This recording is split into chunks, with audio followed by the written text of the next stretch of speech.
நிறுவனங்களே இனி இழப்பீடு வழங்க வேண்டும். உச்சநீதிமன்றம் அதிரடி உத்தரவு. சர்க்கரை ஆலை காவலாளி ஒருவர் வேலைக்கு செல்லும் வழியில் இறந்த வழக்கில் உச்சநீதிமன்றம் இந்த தீர்ப்பை வழங்கியுள்ளது.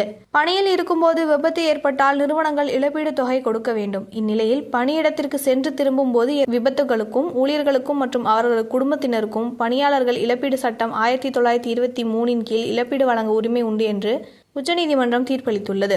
வேலைக்கு செல்லும் போதோ அல்லது திரும்பும் போதோ விபத்து ஏற்பட்டு நீங்கள் காயமடைந்தால் மருத்துவரின் கட்டணம் மற்றும் மருந்துகள் உட்பட சிகிச்சைக்கான அனைத்து செலவுகளையும் அவரது முதலாளிகள் தான் செலுத்த வேண்டும் என்று உச்சநீதிமன்றம் தீர்ப்பளித்துள்ளது. இந்த தீர்ப்பு பணியிடத்திற்கு செல்லும் அல்லது திரும்பும் பயணத்தை பணியின் ஒரு பகுதியாக கருதுகிறது. எனவே இத்தகைய விபத்துகளில் பாதிக்கப்படும் ஊழியர்களுக்கு முதலாளிகள் அல்லது காப்பீடு நிறுவனங்கள் இழப்பீடு வழங்க வேண்டும். பணியாளர்கள் அலுவலகத்திற்கு பயணிக்கும் போது அல்லது அலுவலகத்தில் இருந்து வீடு திரும்பும் போது விபத்து ஏற்பட்டால் கூட இழப்பீடு பெற முடியும். ஆனால் விபத்து நடந்தவுடன் இது குறித்து முதலாளிக்கு தகவல் தெரிவிக்க வேண்டும். விபத்துக்கான ஆதாரங்கள், மருத்துவ அறிக்கைகள் ஆகியவற்றை இழப்பீடு பெற தேவை என்று இந்த உத்தரவில் தெரிவிக்கப்பட்டுள்ளது.